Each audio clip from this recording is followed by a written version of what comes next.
Assalamualaikum warahmatullahi wabarakatuh. Perkenalkan, nama saya Nabila Hartono dengan NIM 22048AF dari kelas A22 Akademi Farmasi Yamasi Makassar, dengan dosen Pak Maulana Zulkarnain Imansyah, S.Pharm Embiomed.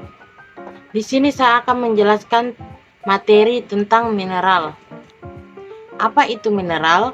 Mineral merupakan komponen anorganik yang terdapat dalam tubuh manusia yang terbagi menjadi dua, yaitu makromineral dan mikromineral. Apa saja fungsi mineral? Yang pertama, pemeliharaan fungsi normal tubuh. Yang kedua, pengatur kerja enzim. Dan ketiga itu memelihara keseimbangan asam basa. Kemudian yang keempat, memelihara kepekaan saraf dan otot. Kelima, sebagai katalis berbagai reaksi biokimia dalam tubuh. Keenam, transmisi sinyal atau pesan pada sel saraf. Ketujuh, produksi hormon pencernaan dan penggunaan makanan. Kedelapan, bagian dari organ vital seperti tulang, darah, gigi, dan lain-lain. Dan yang terakhir, sebagai kofaktor. Sifat mineral. Mineral adalah suatu zat yang terdapat dalam alam dengan komposisi kimia yang khas dan biasanya mempunyai struktur kristal yang jelas, yang kadang-kadang dapat menjelma dalam bentuk geometris tertentu. Oleh karena itu, mineral tidak dapat dibuat dalam tubuh. Mineral cenderung sulit diserap. Contohnya itu asam organik. Yang dapat mengikat mineral adalah asam sitrat, asam malat, atau pikolinik atau pikolinat. Kemudian, elektrolit dalam mineral. Beberapa mineral, khususnya makromineral, merupakan unsur penting sebagai elektrolit. Secara umum, elektrolit dapat diklasifikasikan menjadi dua jenis, yaitu kation jika elektrolit mempunyai muatan positif dan anion jika elektrolit tersebut mempunyai muatan negatif. Pada tubuh manusia, elektrolit ini akan memiliki fungsi yaitu menjaga tekanan osmotik tubuh, mengatur pendistribusian cairan ke dalam kompartemen cairan tubuh, kemudian menjaga pH tubuh, dan yang terakhir itu ikut berperan dalam setiap proses metabolisme. Seperti yang saya katakan tadi, golongan mineral itu terbagi menjadi dua, yaitu makromineral dan mikromineral. Contoh dari makromineral yaitu natrium, klor, kalium, kalsium, fosfor, magnesium, dan sulfur. Sedangkan contoh dari mikromineral yaitu besi, seng, iodium, tembaga, mangan, krom, selenium, fluor, kobalt, silikon, dan vanadium.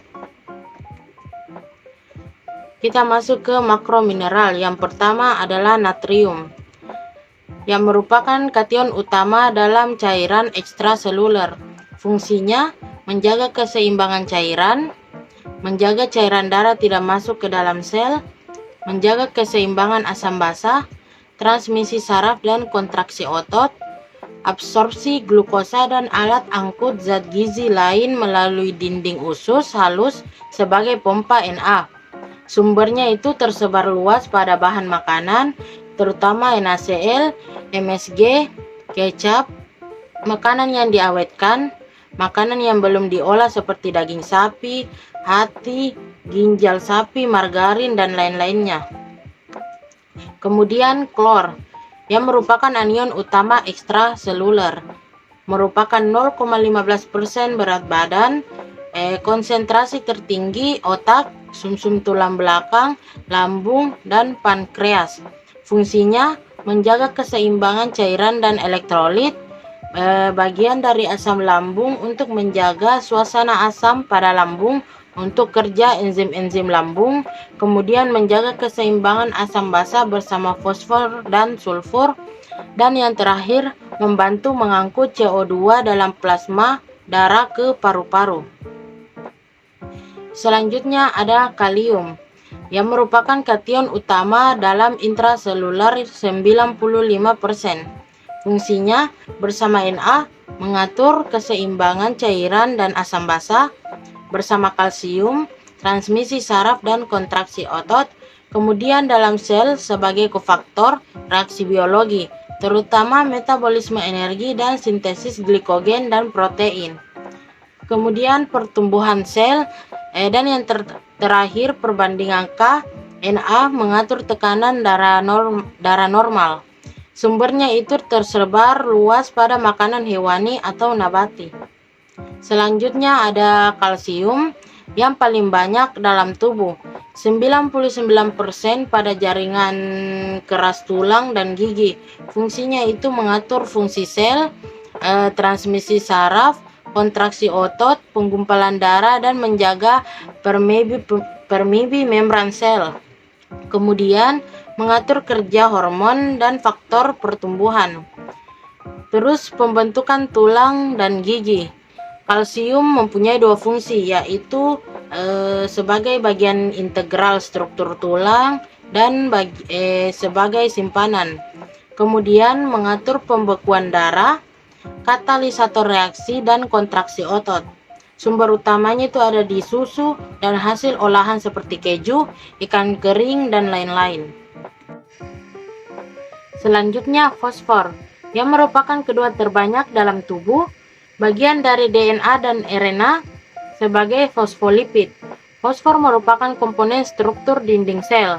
Fungsinya yaitu klasifikasi tulang dan gigi, mengatur pengalihan energi, absorpsi dan transportasi zat gizi, dan yang terakhir mengatur keseimbangan asam basa.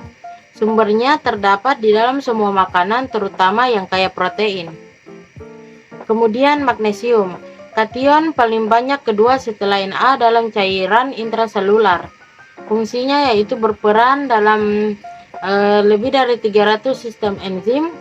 Kemudian magnesium sebagai katalisator reaksi-reaksi biologi termasuk KH, lipid, protein, dan asam nukleat, serta dalam sintesis, degradasi, dan stabilitas bahan DNA. Dan yang terakhir itu dalam cairan ekstraselular, magnesium berperan dalam transmisi saraf. Sumber utama yaitu sayuran hijau, serelia tumbuk, biji-bijian, dan kacang-kacangan. Daging, susu, dan hasil olahannya juga sumber magnesium yang baik. Yang terakhir itu sulfur, merupakan bagian zat gizi esensial B1, biotin, koenzim A, metionin, dan sistein. Utama terdapat dalam tulang rawan, kulit, rambut, dan kuku. Dan yang terakhir, sulfur diabsorpsi sebagai asam amino atau sebagai sulfat organik. Selanjutnya mikromineral. Yang pertama ada besi, mikromineral yang paling banyak dalam tubuh manusia dan hewan. Fungsinya sebagai alat angkut O2 dalam plasma darah dari paru-paru ke jaringan elektron dalam sel. Kemudian sebagai bagian terpadu reaksi enzim dalam tubuh, sebagai metabolisme energi, kemampuan belajar, dan sistem kekebalan. Selanjutnya ada seng, fungsinya yaitu bagian dari lebih 200 enzim, sintesis KH, protein, lipida, dan asam nukleat. Kemudian memelihara keseimbangan asam basa dengan cara mengangkut CO2 dan mengeluarkan dari paru-paru. Kemudian pengembangan fungsi reproduksi laki-laki dan pembentukan sperma. Kemudian sumbernya itu yang paling baik yaitu protein hewani, contohnya daging, hati, kerang, dan telur, serelia, kacang-kacangan, dan lain-lainnya. Kemudian ada iodium, fungsinya yaitu mengatur pertumbuhan dan perkembangan, mengontrol kecepatan tiap sel penggunaan O2, kemudian mengatur suhu tubuh, reproduksi, pembentukan sel darah merah, fungsi otot, dan syaraf. Kemudian mengubah karoten menjadi vitamin A, sintesis protein, dan absorpsi KH dalam saluran cerna. Dan yang terakhir sintesa kolesterol darah, bersumber dari garam. Kemudian selanjutnya ada tembaga dengan fungsi utama adalah bagian dari enzim, Kemudian mencegah anemia dengan cara yang pertama memantau absorpsi besi, yang kedua merangsang sintesis Hb, yang ketiga melepas simpanan besi ferritrin dalam hati. Kemudian selanjutnya fungsinya itu perubahan asal amini tirosin menjadi melanin. Sumbernya itu tiram, kerang, hati, ginjal, kacang-kacangan, unggas, biji-bijian, seralia, dan coklat. Kemudian selanjutnya itu ada mangan dengan fungsi bagian dari enzim yang membantu proses metabolisme, sintesis ureum, pembentukan jaringan ikat dan tulang. Kemudian pencegahan peroksidasi lipida oleh radikal bebas, dan yang terakhir pada hewan, defisiensi Mn mengganggu metabolisme lemak, pertumbuhan, merusak sistem rangka tubuh, reproduksi, dan saraf. Selanjutnya ada krom. Fungsinya yaitu dibutuhkan dalam metabolisme karbohidrat dan lipid. Kemudian krom bekerja sama dengan insulin dalam memudahkan masuknya glukosa ke dalam sel-sel. Sumbernya yaitu sumber terbaik adalah bahan pangan nabati dan hasil laut. Kandungan krom dalam tanaman tergantung jenis tanaman, kandungan krom, tanah, dan musim. Selanjutnya ada selenium. Fungsinya yaitu memecah peroksida menjadi toksik, kemudian bekerja sama dengan vitamin E sebagai antioksidan, kemudian potensi mencegah penyakit kanker dan penyakit degeneratif karena mencegah pembentukan peroksida, dan yang terakhir bagian kompleks asam amino RNA. Sumbernya yaitu yang utama adalah makanan laut, hati, dan ginjal. Daging dan unggas juga merupakan sumber yang baik. Serelia, biji-bijian, dan kacang-kacangan tergantung kondisi tanah tempat tumbuh. Kemudian ada fluor yang terdapat dalam tanah, air, tumbuh-tumbuhan, dan hewan. Kemudian hanya sedikit pada manusia. Fungsinya yaitu mineralisasi tulang dan pengerasan gigi pada saat gigi dan tulang terbentuk. Kemudian dapat mencegah osteoporosis dan mencegah krisis gigi. Kemudian ada kobalt. Dalam tubuh sebagian besar terikat pada vitamin B12. Fungsinya yaitu merupakan komponen dari vitamin B12 dan berperan dalam beberapa enzim. Selanjutnya ada silikon.